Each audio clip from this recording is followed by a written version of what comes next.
Hola, bienvenidos a Esquina Literaria. Estoy leyendo este libro, Winston Churchill, un luchador incansable. Esta es la quinta y última parte, los últimos años de Winston Churchill. Espero que te guste.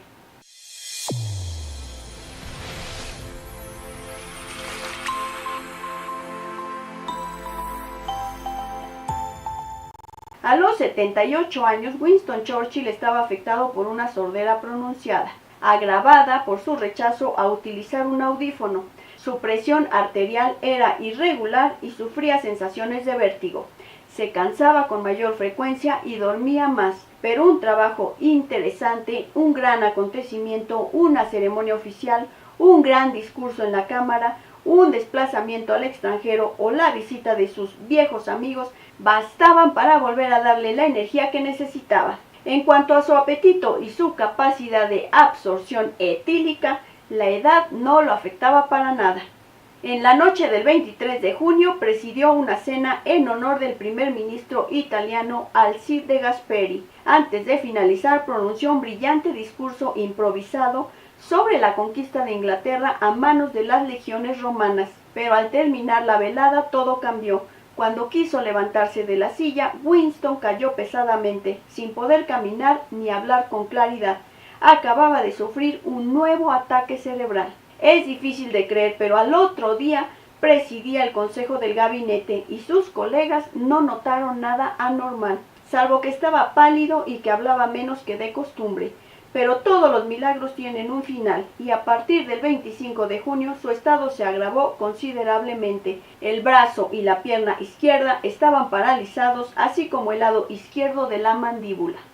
Clementine pensaba en su salud física, pero sus médicos y amigos se preocupaban ante todo por su salud moral, pues sabían muy bien que este hombre solo existía para la política, el poder y su famosa misión de paz detrás de la cortina de hierro. Su peor enemigo no era el cansancio excesivo, sino la falta de acción, fiel cómplice de las ideas oscuras de la depresión y del Black Dog que acechaban constantemente cerca de sus 80 años. Ni siquiera la familia agregaba muchos consuelos. La querida Clementine, de salud frágil, siempre cansada, con frecuencia en viajes curativos. Amaba tan poco a Chartwell como las ocupaciones de su marido. Randolph, que había abandonado la política para dedicarse al periodismo, con frecuencia era muy maldiciente. Pocas veces estaba sobrio. Provocaba escándalos en las reuniones públicas y en las recepciones privadas, y se llevaba tan mal con su viejo padre como con su nueva mujer. Diana pasaba por largos periodos de depresión agravados por el alcohol y necesitaba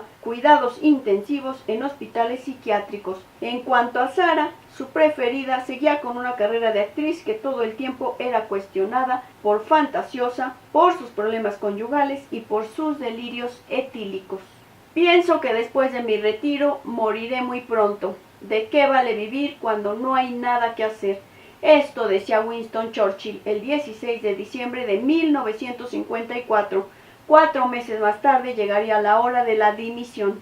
Volvió a ser reelegido como diputado y cuando se dirigió vacilante a inscribir por 13ª vez su nombre en el registro de los elegidos, el conjunto de la Cámara lo aclamó de pie. Los más entusiastas fueron los laboristas. Salió de allí con lágrimas en los ojos. Churchill siempre estuvo presente para votar en los asuntos importantes, pero raras veces intervino en los debates. Se desplazó hacia su querido Chartwell, donde no vivía exactamente un retiro, en soledad. Además de Clementine, de un regimiento para el servicio doméstico y de una importante cantidad de cabezas de ganado, en la vieja propiedad se recibía a hijos, nietos, primos y sobrinos, asistentes y secretarias, médicos e historiadores, periodistas y notables locales. En la primavera de 1956 se editó el primer volumen de Historia de los pueblos de lengua inglesa. El autor era tan célebre que su obra tuvo un enorme éxito. Meses más tarde su agente literario le ofreció 20.000 libras por escribir un epílogo de 10.000 palabras para una versión resumida de sus memorias de guerra, es decir, unos 30 euros con 50 centavos actuales por palabra. Una vez que Winston Churchill estuvo tranquilo con sus necesidades, sus pasatiempos más inocentes parecieron transformarse en oro. La revista Time Life le pagó una pequeña fortuna por publicar fotos de algunos de sus cuadros. La editora norteamericana Hallmark le ofreció grandes sumas para reproducir otros en tarjetas postales, y una exposición de sus obras en Kansas City atrajo a miles de visitantes. Durante los meses siguientes, los que tomaban a Winston Churchill por un viejo senil se verían desmentidos más de una vez. ¿Acaso la reina no había ido a consultarlo antes de nombrar a Harold Macmillan primer ministro el 10 de enero de 1957? Churchill había descubierto ya hacía tiempo que las miserias de la vejez eran mucho menos duras al sol. Huyó de las brumas de Inglaterra y estableció sus cuarteles de invierno, primavera y verano en la Costa Azul. En estos entornos tan lujosos como soleados, dormía mucho, comía y bebía con ganas. Pintaba paisajes, leía muchísimas novelas, recorría las memorias de sus ex compañeros de guerra, jugaba interminables partidas de naipes, frecuentaba asiduamente el casino, además de escribir cartas tiernas a Clementine. Como era de esperar, la segunda mujer de Randolph no se habituó mejor que la primera a su carácter imposible y a su alcoholismo vertiginoso. Los ataques calumniadores del periodista Randolph Churchill contra Anthony Eden en el Evening Standard y en el Manchester Guardian superaron los límites del decoro, y su agresividad sin sentido le cerró muchas puertas. Pero su padre siempre terminó perdonándole todo, y en 1960 lo autorizó a escribir su biografía, una empresa de gran aliento que Randolph no pudo culminar. Diana Sandys, siempre afectada por una depresión nerviosa por su alcoholismo y un marido veleidoso, se separó de Duncan en 1956 y se divorció 4 años más tarde. Se recuperó en una clínica, pero su frágil equilibrio siempre fue causa de preocupaciones. Sarah, divorciada de Anthony Buchan en 1955, siguió los tumbos de una carrera de actriz que la llevó del cine de Hollywood al teatro de Boulevard londinense, donde participó en obras de tan segundo orden como La vida nocturna de un papá viril. En 1957 se enteró del suicidio de Anton Buchan, que tuvo efectos catastróficos en su ánimo. En enero de 1958, en Los Ángeles la encarcelaron por ebriedad en la vía pública.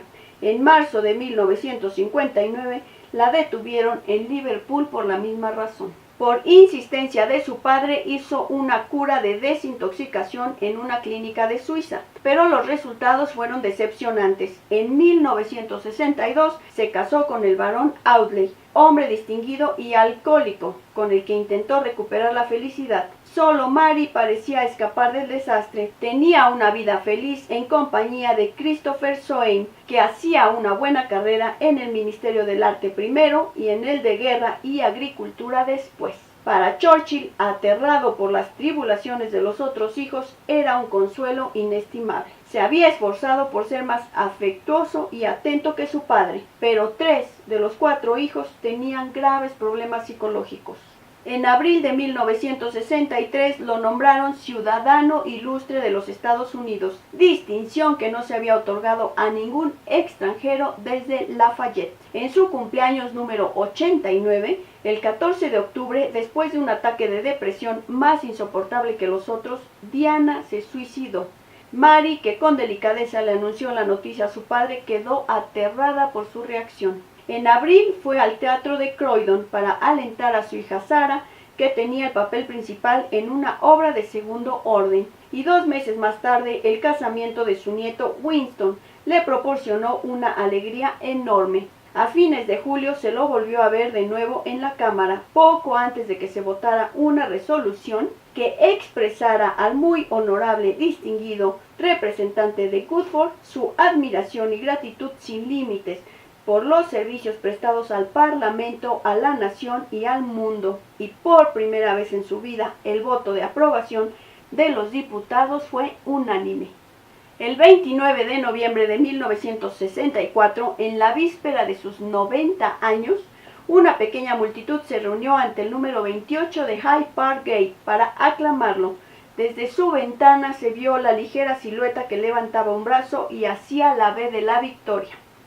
El 24 de enero a las 8 de la mañana, la respiración se fue haciendo más lenta hasta desaparecer. El 24 de enero a las 8 de la mañana no es una fecha extrañamente familiar. En efecto, 70 años antes, en el mismo mes, a la misma hora y el mismo día, había muerto Randolph Spencer Churchill, el padre de Winston. El mundo entero fue testigo de lo que vino después. En la mañana del 30 de enero de 1965, un pesado ataúd de roble, cubierto por la Union Jack y las insignias de la Orden de la Jarretera, fue colocado sobre una cureña tirada lentamente hacia la Catedral de Saint Paul. Entre las 3.000 personalidades que asistieron al oficio religioso había 6 soberanos, 15.000 jefes de Estado y 30 primeros ministros, que habían llegado desde los 4 rincones del mundo. Después el cortejo se dirigió hacia la Torre de Londres, donde el féretro fue transferido a bordo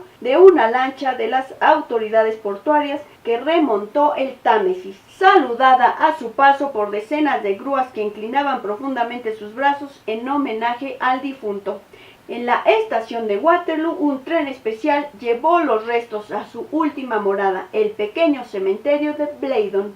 Conclusiones. Se requieren grandes cataclismos para que surjan los grandes hombres. Churchill, único guerrero entre los políticos, único político entre los guerreros, único político guerrero que también era periodista, se volvió célebre gracias a la campaña de Sudán, diputado gracias a la guerra de los Boers, figura nacional gracias a la Primera Guerra Mundial y héroe nacional gracias a la Segunda. Estos conflictos llevaron a la cima del poder y de la gloria a un Winston Churchill. En las horas más sombrías, Churchill triunfó gracias a una combinación única de coraje, imaginación, resistencia, espíritu de lucha, carisma, convicción, energía, inventiva, pasión, franqueza, capacidad de organización, capacidad de concentración, fascinación por la guerra y sentido intuitivo de las palabras adecuadas a la ocasión.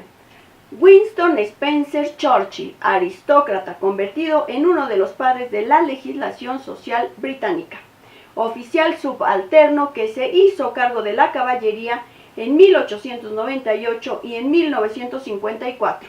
Tomó la decisión de construir la bomba de hidrógeno, político que odiaba el racismo nazi, pero creía firmemente en la misión civilizadora del hombre blanco en el mundo.